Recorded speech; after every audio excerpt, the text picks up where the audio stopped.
पाकिस्तानी कौम की तरफ से सबसे पहले जो बजौड़ के अंदर दहशतगर्दी का हमला हुआ, जिसमें अभी पता नहीं चल रहा लेकिन 40 शहादतें हो चुकी हैं और कहते हैं 50 लोग इस वक्त बुरी तरह उस धमाके से वो ज़ख्मी हैं। तो मैं सारी कौम की तरफ से इनके घर वालों के लिए, इनकी फैमिलीज़ के लिए, बच्चों के लिए, इनके बड़ों के लिए, माँ बाप के लिए जो शहीद हुए हैं, हम सब आपके लिए दुआ करते हैं कि अल्लाह आपको हिम्मत दे, ताकत दे, सब्र दे इस मुश्किल वक्त से गुजरने का, और सारी कौम आपके साथ है।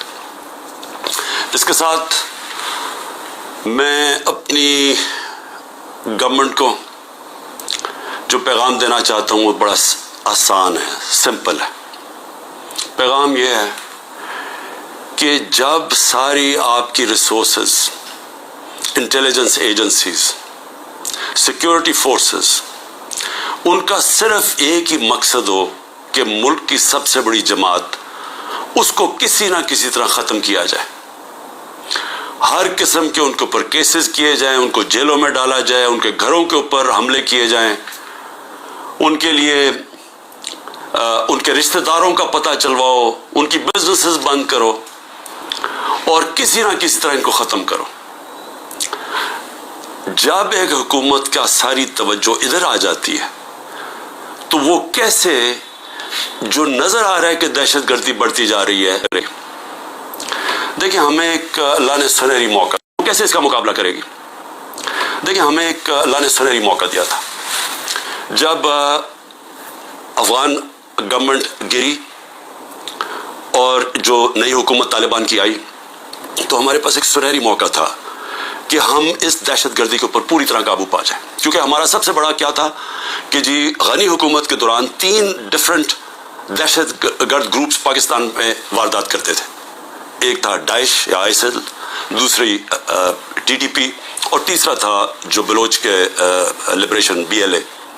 तो हम उनसे बड़ी कोशिश करते थे लेकिन कोई हमारी मदद नहीं करते थे। तो तालिबान जब गवर्नमेंट आई तो याद रखें कि पाकिस्तान वाहिद मुल्क था जिनके सबसे बेहतरीन ताल्लुकात थे तालिबान से, क्योंकि पाकिस्तान ने दुआ की, टॉक्स करवाई, अमेरिकनों को इनके साथ बिठाया, तो सबसे करीब तो हम थे। तो असूलन तो हमें सीधी तौर उसका फ़ायदा उठाना चाहिए था।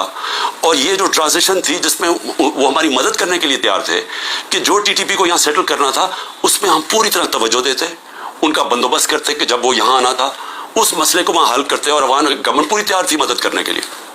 लेकिन तवज्जो वहाँ से हट गई, गवर्नमेंट जैसी हमारी गई वहाँ से तवज्जो हट गई, और उसके बाद आहिस्ता आहिस्ता हम देखते आ रहे हैं कि ये दहशतगर्दी बढ़ती जा रही है। 636 एक साल में पख्तूनख्वा में सिर्फ दहशतगर्दी के वाक़या हुए हैं, जिसमें पख्तूनख्वा की पुलिस को सबसे ज़्यादा इसका नुकसान उठाना पड़ा। और उसके अलावा बलूचिस्तान में और वो जो कैंटोनमेंट पे जोब में अटैक हुआ। तो मेरी फिर से दरख्वास्त है कि ये मसला और बढ़ता जाएगा अगर अभी पूरी तरह तवज्जो ना दी और अपनी प्रायोरिटीज़ ठीक करें। ये जो तहरीक इंसाफ है ये मुल्क दुश्मन नहीं है। जो मुल्क की जो अवाम, जिस 70% 75% अवाम जिस जमात के साथ खड़ी है वो मुल्क से ना गद्दारी कर सकती है ना उसकी दुश्मन है। तो उसके ऊपर पूरी तवज्जो दे के और यहाँ नज़रअंदाज करना कि जो एक मसला बढ़ता जा रहा है, तो मैं समझता हूँ कि इससे ज़्यादा जुल्म मुल्क से नहीं हो सकता।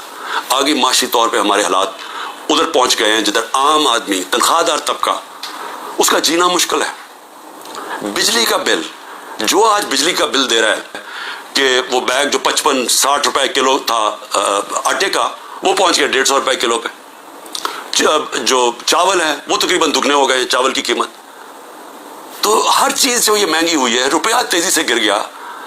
तो पूछेंगे तो सही कि लोग कि एक तो हुकूमत बदल के ये अजाब आ गया, और उसके बाद जो दहशतगर्दी ख़त्म हो गई थी, बिल्कुल नीचे चली गई थी, वो फिर से बढ़नी शुरू हो गई। और उसके अलावा किसी को यही नहीं पता कि मुल्क जा किधर रहा है। ना कोई कानून है, ना मुल्क की कोई आइन की किसी को परवाह है। अदालतों के ऊपर अलहदा प्रेशर डाला हुआ है। सिर्फ और सिर्फ एक चीज़ सामने है, किस तरह मुल्क की सबसे बड़ी जमात को ख़त्म किया जाए। और कौन ख़त्म करना चाहते हैं? 30 साल से ये हुकूमत कर रहे हैं मुल्क के ऊपर, 30 साल से मुल्क पे हुकूमत कर रहे हैं। एक दूसरे को जो कहते थे करप्ट हैं, चोर हैं, मनी लॉन्डर्स हैं, दोनों को कहते थे एक दूसरे को। ایک دوسرے کے خلاف کیسز بنائے, کیسز ثابت بھی ہوئے, ملک سے باہر بھی بھاگ جاتے تھے, تو کیا مستقبل ہے؟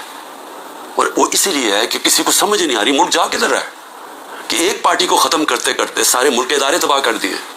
کسی ادارے کے اوپر لوگوں کو اس وقت اعتماد نہیں ہے.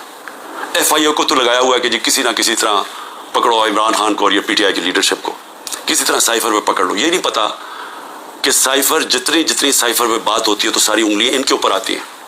یہ جو آج اقتدار میں بیٹھے ہوئے ہیں, یہ ساری انگلی ان کے اوپر اٹھتی ہے.